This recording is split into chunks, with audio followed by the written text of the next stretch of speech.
What would you say to the apathetic Brit, one that doesn't necessarily hate Jews, but just doesn't care, doesn't think it's their problem? Open up your brain, see where it's headed. These extreme Islamists are coming for Jews. They're going to come next for you, for Christian. They've said it time in and time again. We're coming for London next. We're coming for New York next. We're coming for every single person.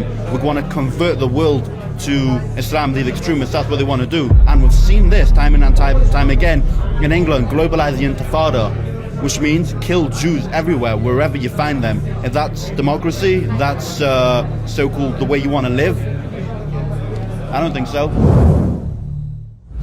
You had a story you were telling me a few minutes ago that I think the world needs to hear.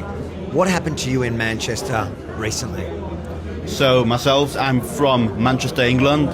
I recently moved to Israel. I went back this September for vacation to Manchester, my hometown. And as most British people do on a Saturday night, we have a pint in the pub. So I sit down pretty close to my home in Manchester, and I'm about to start drinking my pint, and this woman comes over to me, this middle-aged woman, is like, do you believe in free Palestine? Do you believe in genocide? And I don't think the right place to speak about politics is in a pub.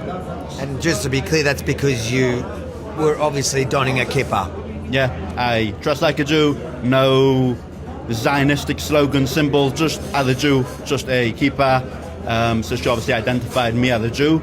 So she comes over to me, do you believe in free Palestine? Do you believe in genocide? I'm like, let's keep politics out of here. It's not the right place in a pub. Let's keep it respectful, peaceful. So she puts on a more aggressive tone and like, do you believe in genocide? And takes my own pint and throws it into my face, my own beer in my face. So obviously, straight away I was like, let's call the police, let's do something about it. She runs off. The pub owners don't really do anything. They sort of don't really want to give me the CCTV footage. It's like, yeah, we won't tolerate it. Yeah, what are they going to do? Just say don't tolerate it and nothing's going to happen. So I reported it, I spoke to the police, I spoke to several different organisations involved in anti-Semitism within England, and I'm like, if you don't deal with something like this, there will be something way bigger, way stronger, and it's going to be way too late to deal with. I don't really care about a little bit of beer on my face, but it's more of a statement that the way it's headed. The police didn't seem too interested. They're like, yeah, we're going to deal with it, the crime reference number. 4 days later, exactly 4 days later, I was back in Israel. It was Yom Kippur.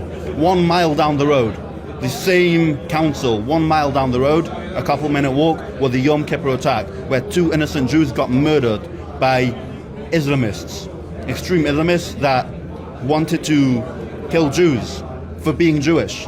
No political, nothing to do with Israel, just because they were Jewish. That's their ideology, that's their target, and that's what they're trying to do. They're trying to eradicate the Jewish people.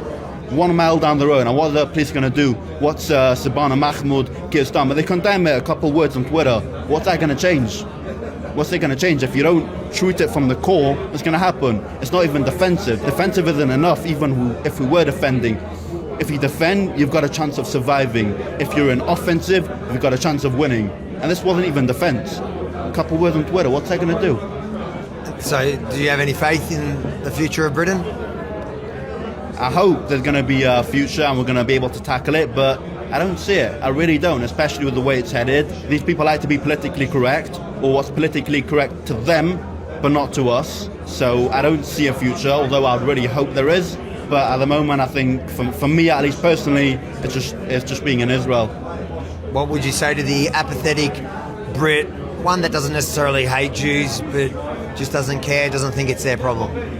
Open up your brain, see where it's headed. These extreme Islamists are coming for Jews. They're going to come next for you, for Christian. They've said it time in and time again. Hamas, all these radicalists, they say, we're coming for London next, we're coming for New York next, we're coming for every single person. We want to convert the world to Islam, these extremists, that's what they want to do. So, just because it's Jews now, that's the media, but think of it, what's going to be in the future. And we've seen this time and time again in England, globalize the Intifada, which means kill Jews everywhere, wherever you find them. If that's democracy, that's so-called the way you want to live, I don't think so. Ezra Levant here, along with Avi Yamini. I'm in Jerusalem for an international conference of leaders against anti-Semitism. To follow all of our journalism, go to rebelnews.com.